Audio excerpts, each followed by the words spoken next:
بسم الله الرحمن الرحيم الحمد لله رب العالمين والصلاة والسلام على رسول الله وحنا ummadda Soomaaliyeed waxaan rabaa inaan la socodsiino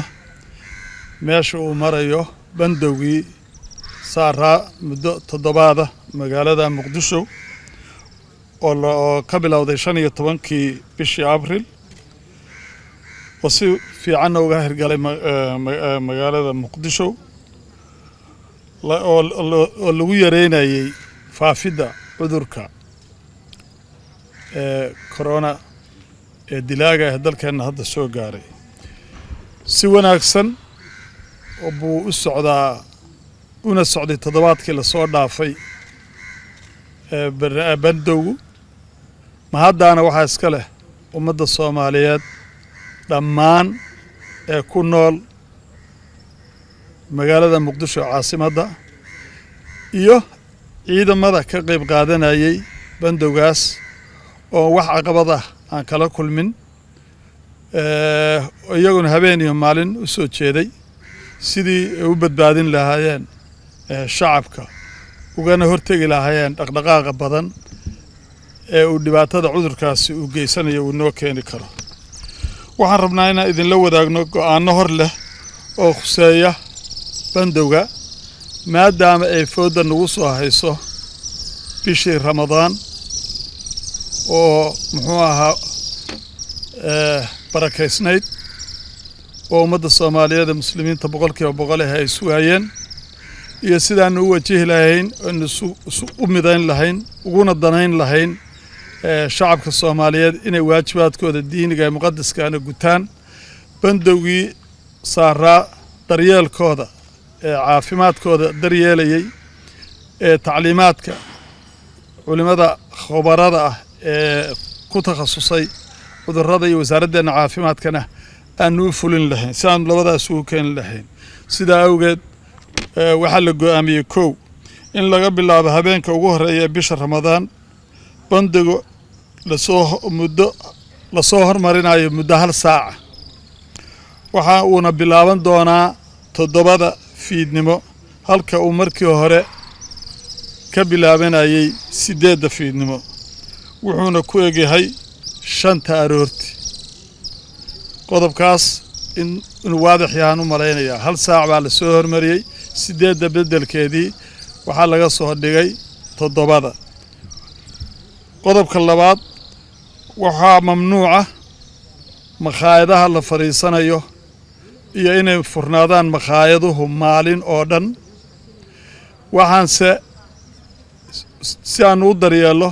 dadka Soomaaliyeed ee afurka iyo suxuurta u baahan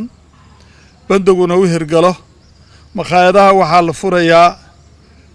oo cunada gudaha lagu sii karinayaa 5 galabtii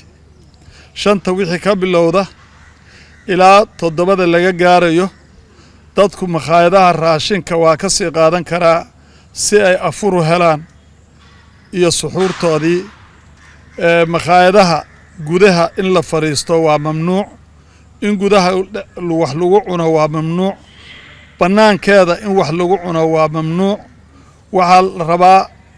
waxa loo yaqaan takeaway ama qaado oo soco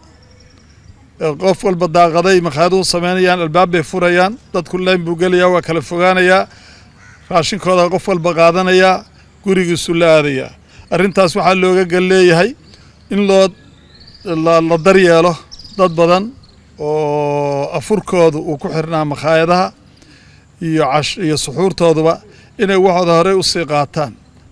oo markaas ay u sahlanaato inay afuraan suxuurtaan bandowgiina hirgalo ilaahay ka rajaynaynaa inuu noo fududeeyo arrinkaas waxaa kaloo aan jeclay inaan halka ka sheego in gaadiidka baabuurta gaar ahaan baabuurta loo yaqaano caasiga inay dadkay qaadi jireen muski qaadaan hadduu 30 qaadi jiray 15 qofood buu qaadayaa hadduu 20 qaado 10 buu qaadayaa booliiska traafikada wadooyinka waxaa lagu amray baabuurkii lagu arko isagoo wada dadkii loogu talagalay dadaan ahayn maxaa yeelay ma doonayno dadka inaanu gaadiid la'aan dhigno niraahno hala wada xareeyo waxaan rabnaa dadkiina inaanu u danayno oo gaadiidkoodii iyo waxay ku shaqaysanayeen iyo dadkii ku shaqaysanayeen shaqadii u furnaato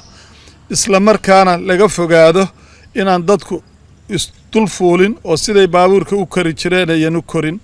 oo muxuu ahaa culays badani uusan baabuurta ugu dhacin baabuurta kaliya maaha waa baabuurta dadka qaado oo dhan baabuurkii lagu arko inuu muxuu ahaa dadkii u qaadi jiray tiro ka badan wado nuskeed ka badan wado muxuu ahaa waa la joojinayaa iyadoo awalba habeenkii dhaqdhaqaaqa baabuurtu iskaba xadidnaa xitaa kuwa maalinta baabuurta ku jirta baabuurta xitaa maalintii dadka qaadaysaa inay u hoggaansamaan dadkana waxaan rabnaa inay nala fahmaan maxaa waxaan oo dhan loo samaynaya dadka shacabka ummadda Soomaaliyeed waa inay fahamtaa waxaani inay tahay cudur xun oo dawladihii naga waaweynaa ee naga imkaaniyaadka badnaa ay la rafanayaan hadduu dalkeenna soo galo inuu dhibaato u geysanayo si annagu dadkeenna haddaba shaqadoodii iyo quutulyoomkoodiina u raadsadaan isla markaana cudurkan looga hortago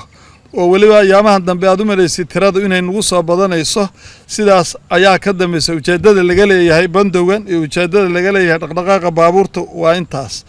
yacni ujeeddadoodu waa taa qodobkii ugu dambeeyo aan rabaa inaan wax yar ka taabtano waxa weeye